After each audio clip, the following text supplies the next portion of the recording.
Hi ಎಲ್ರಿಗೂ ನಮಸ್ಕಾರ, welcome back to my channel.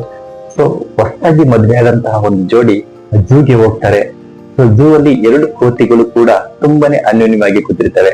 ಅದನ್ನ ನೋಡಿದಂತ ಹೆಂಡತಿ ಗಂಡನಿಗೆ ಕೇಳ್ತಾಳೆ, ನೋಡ್ರಿ ಅವೆರಡು ಕೂಡ ಎಷ್ಟು ಗಂಡ ಹೆಂಡತಿ ಎಷ್ಟು ಅನ್ಯೋನ್ಯವಾಗಿದೆ ಅಂತ ಹೇಳಿ ಕೇಳ್ತಾಳೆ. ಸೊ ಅದಕ್ಕೆ ಪುನಃ ಮುಂದೆ ಹೋಗ್ತಾರೆ. ಅದು ಹೋದಾಗ ಒಂದು ಬೋನಲ್ಲಿ ಸಿಂಹ ಇರುತ್ತೆ, ಮತ್ತೊಂದು ಬೋನಲ್ಲಿ ಸಿಂಹಿಣಿ ಇರುತ್ತೆ. ಸೊ ಅದನ್ನ ನೋಡಿದಂತ ಹೆಂಡತಿ, ನೋಡ್ರಿ ಇವ್ರಿಬ್ರ ಹತ್ರ ಪ್ರೀತಿನೇ ಇಲ್ಲ, ಒಂದ್ ಬೋನಲ್ಲಿ ಸಿಂಹ ಹಾಗೆ ಕೂತಿದೆ ಗಾಂಭೀರ್ಯವಾಗಿ, ಸಿಂಹಿಣಿ ಅಲ್ಲಿ ಕೂತಿದೆ ಅಂತ ಹೇಳಿ ಹೇಳ್ತಾರೆ. ಸೊ ಅದಾದ ನಂತರ ಗಂಡ ಏನ್ ಮಾಡ್ತಾನೆ, ಒಂದು ಕಲ್ಲನ್ನ ಕೊಡ್ತಾನೆ. ಈ ಕಲ್ಲನ್ನ ಆ ಕೋತಿಗಳ ಹತ್ರ ಎತ್ತಿ ಅಂತ ಹೇಳ್ತಾನೆ. ಸೊ ಆ ಹೆಂಡತಿ ಕೋತಿಗಳ ಹತ್ರ ಕಲ್ಲನ್ನ ಎತ್ತಕ್ಷಣ ಎರಡು ಕೋತಿಗಳು ಕೂಡ ಮೇಲ್ಗಡೆ ಹೋಗಿ ಮರವನ್ನ ಹತ್ಕೊಳ್ಳುತ್ತೆ. ಸೊ ಪ್ರಾಣ ರಕ್ಷಣೆಗೆ ಅಂತ ಹೇಳಿ.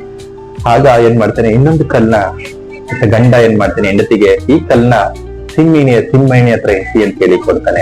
ಸೊ ಸಿಂಹಿಣಿ ಹತ್ರ ಆ ಕಲ್ಲನ್ನ ಎತ್ತ ತಕ್ಷಣ ಸಿಂಹಿಣಿಯ ರಕ್ಷಣೆಗೋಸ್ಕರ ಗರ್ಜಿಸ್ಕೊಂಡ್ ಬಂದು ನಿಂತ್ಕೊಳ್ಳುತ್ತೆ. ಸೊ ಇದನ್ನ ತೋರಿಸಿ ಹೆಂಡತಿಗೆ ಗಂಡ ಹೇಳ್ತಾನೆ, ಎಲ್ಲರ ಮುಂದೆ ತುಂಬಾನೇ ಪ್ರೀತಿಯಿಂದ ಇದ್ದೀವಿ ಅಂತ ಹೇಳಿ ತೋರ್ಸ್ಕೊಂಡಿರೋರು ತುಂಬಾನೇ ಪ್ರೀತಿಯಿಂದ ಇರ್ತಾರೆ ಯಾವಾಗ್ಲೂ ಕೂಡ ಅಂತ ಹೇಳೋದಕ್ಕೆ ಬರೋದಿಲ್ಲ. ಅದೇ ತರ 4 ಜನಗಳ ಮುಂದೆ ಶೋ ಆಫ್ ಮಾಡ್ತಿಲ್ಲ, ಹೊಂದಾಣಿಕೆಗೆ ಕಾಣಿಸ್ಕೊಳ್ತಿಲ್ಲ ಅಂತ ಹೇಳಿ ಅವ್ರ ಮಧ್ಯೆ ಪ್ರೀತಿನೇ ಇಲ್ಲ ಅಂತ ಹೇಳೋದಕ್ಕೆ ಬರೋದಿಲ್ಲ.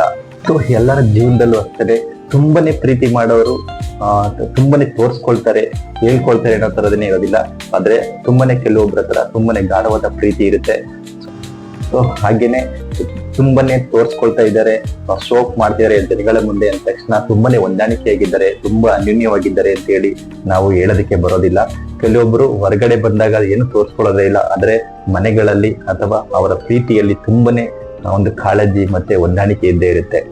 ಹಾಗೇನೆ ಹೊರಗಡೆ ಎಲ್ಲೂ ಕೂಡ ತುಂಬಾನೇ ಅವರ ಪ್ರೀತಿನ ತೋರ್ಸ್ಕೊಂಡಿಲ್ಲ ಅಂದ ತಕ್ಷಣ ಅವ್ರ ಹತ್ರ ಪ್ರೀತಿ ಇಲ್ಲ ಅಂತಲ್ಲ, ತುಂಬಾನೇ ಪ್ರೀತಿ ಮಾಡ್ತಾ ಇರ್ತಾರೆ, ಆದ್ರೆ ತೋರ್ಸ್ಕೊಂಡಿರೋದಿಲ್ಲ ಹೊರಗಡೆ ಅಷ್ಟೇ ಅನ್ನೋದೇ ಈ ಒಂದು ಕಥೆಯ ಸಾರಾಂಶ. ಧನ್ಯವಾದಗಳು.